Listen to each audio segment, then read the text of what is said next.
ലൈഫിൽ വരാൻ പറ്റാത്ത ആൾക്കാരെല്ലാവരും എനിക്ക് ഇടപെട്ട് അതിൽ നിന്ന് തന്നെ രക്ഷപ്പെടുത്തി ഒരു സേഫ് സോണിലേക്ക് ആക്കി എന്നെ.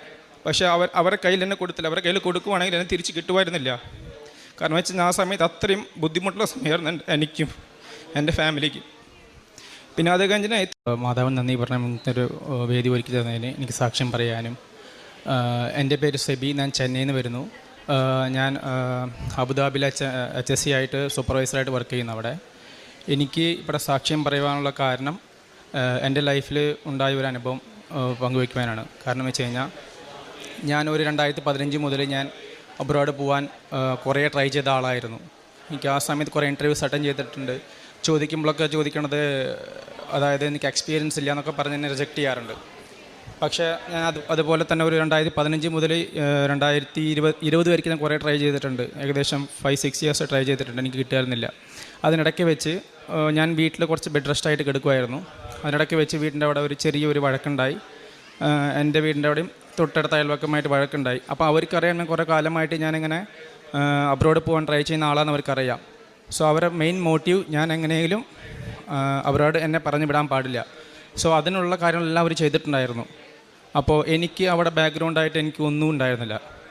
എൻ്റെ റിലേറ്റീവ്സ് ആയാലും എല്ലാവരും അതായത് അവരുടെ സേഫ്റ്റിയാണ് അവർ നോക്കിയത്. ബിക്കോസ് ഞങ്ങളവിടെ അന്യനാണ്.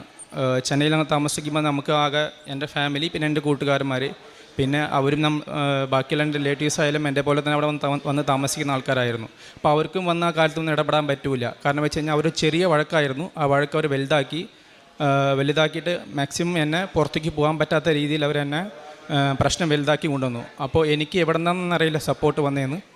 അതായത് മാതാവ് ഇടപെട്ട പോലെ മാതാവ് തന്നെ ഇറങ്ങി ഇടപെട്ട് അതായത് എൻ്റെ ലൈഫിൽ വരാൻ പറ്റാത്ത ആൾക്കാരെല്ലാവരും എനിക്ക് ഇടപെട്ട് അതിൽ നിന്ന് തന്നെ രക്ഷപ്പെടുത്തി ഒരു സേഫ് സോണിലേക്ക് ആക്കി എന്നെ.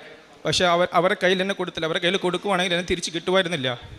കാരണം വെച്ചാൽ ആ സമയത്ത് അത്രയും ബുദ്ധിമുട്ടുള്ള സമയമായിരുന്നു എനിക്കും എൻ്റെ ഫാമിലിക്കും. പിന്നെ അത് കഴിഞ്ഞാൽ ഇത്ര ദിവസം ട്രൈ ചെയ്തെന്ന് എൻ്റെ അബ്രോഡ് ഒരു 5-6 കൊല്ലമായി ട്രൈ ചെയ്യുന്ന അബ്രോഡിൻ്റെ ഒരു ജോലി ഓപ്പർച്യൂണിറ്റി എനിക്ക് ആ സമയത്തായിട്ട് എനിക്ക് മാതാവ് ഒരുക്കി തന്നു. കാരണം വെച്ച് കഴിഞ്ഞാൽ എനിക്കറിയാം എനിക്ക് ഇനി പോകാൻ പറ്റില്ല, എൻ്റെ ലൈഫിൽ എനിക്ക് പുറത്തേക്ക് കിടക്കാൻ പറ്റില്ല, ഞാൻ ഇങ്ങനൊരു സംഭവത്തിൽ പെട്ടുപോയി, എനിക്ക് എന്താ ചെയ്യാൻ പറ്റാത്ത അങ്ങനത്തെ ഒരു അവസ്ഥയായിരുന്നു.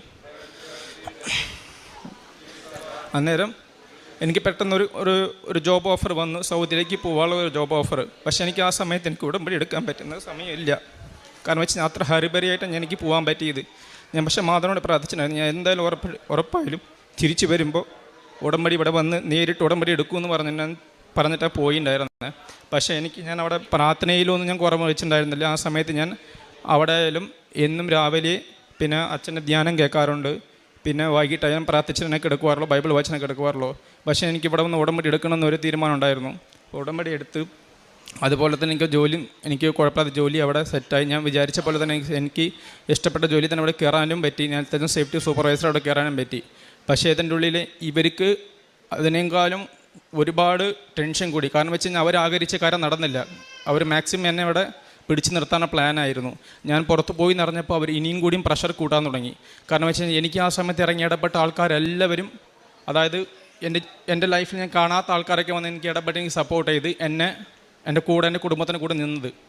അതിൽ കുറച്ച് ആൾക്കാരും എൻ്റെ ആൾക്കാരുണ്ടെന്ന് പറയും. പക്ഷേ അധികം ഞാൻ കാണാത്ത ആൾക്കാരായിരുന്നു മാതാവായിട്ട് ഇറങ്ങി ഇടപെട്ട് എനിക്ക് സേഫ് സോണിലേക്ക് ആക്കി തന്നത്. പിന്നെ അവിടെ ചെന്ന് അവിടെ നിന്ന് എനിക്ക് ആ സമയത്ത് പിന്നെ എനിക്ക് കല്യാണകാര്യം വരാൻ തുടങ്ങി.